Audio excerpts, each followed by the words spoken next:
Hey guys, Brian Fisher with Edge Fitness here with a Friday Fix tip for you.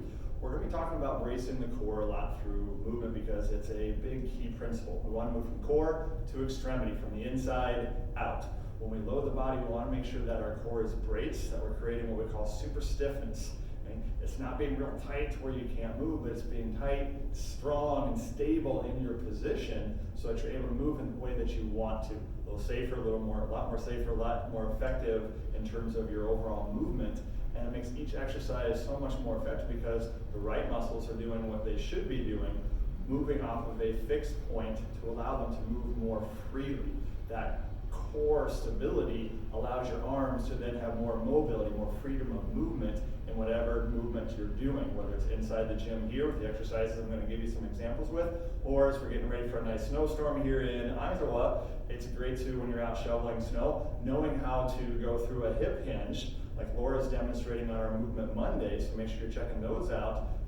Learning to move through that proper pattern when you have a braced core, keeping tight through the trunk, so the only thing that's moving is that hip reaching back and coming through, sparing the spine, protecting your back, allowing the right muscles that you're trying to target to get the right benefit that you want from doing the exercise in the first place to give you that. So that way it keeps moving you in the direction of your goals because you can do it much more consistently, more sustainable because you're doing it right, and you're seeing those results, so you're doing it properly to keep you moving towards your goal. So whether, again, it's outside shoveling snow, picking up a child or a basket of laundry, or it's picking up one of our movements for a hip hinge, it's just a simple sandbag deadlift.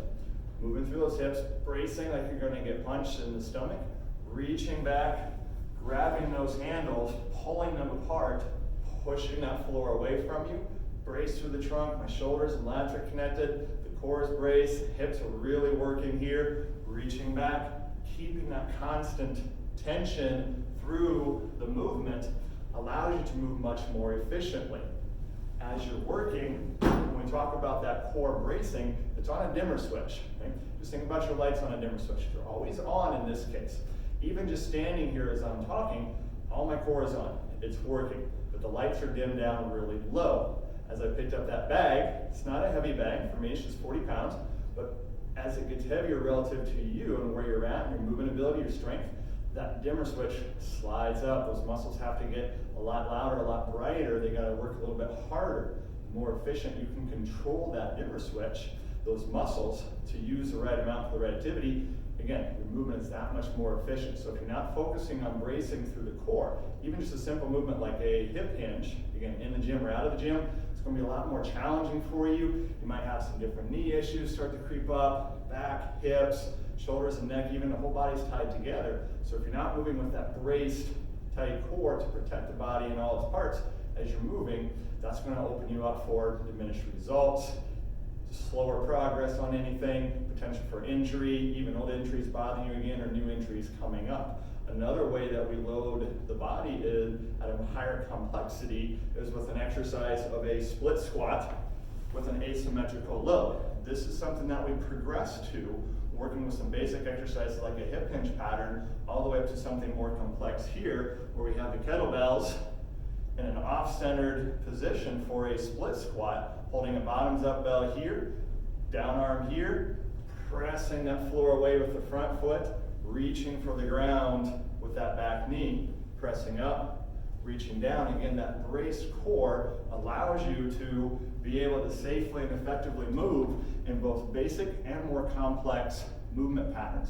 And we can take it even higher, but again, if you don't know how to control that dimmer switch to use the right amount for that exercise at the right time, you're opening yourself up for injury. So if you're not using enough, or potentially your body's using too much. If you're doing too complex of a movement, not ready for something like that, or in the CrossFit world, if you're doing a lot of kipping pull-ups, you're trying to do some muscle ups, Olympic lifting, and you just don't have that range of motion, you're forcing the body into bad positions, compromising that core stability, that core integrity, and your movement efficiency is just going down the toilet. You're only opening yourself up for injuries at that point.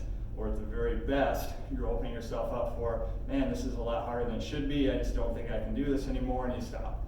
We want you to be able to keep moving, keep working. A big part of that is respecting that principle of moving from core to extremity, giving those arms and legs, your head, that mobile, that fixed platform that they need to move more freely.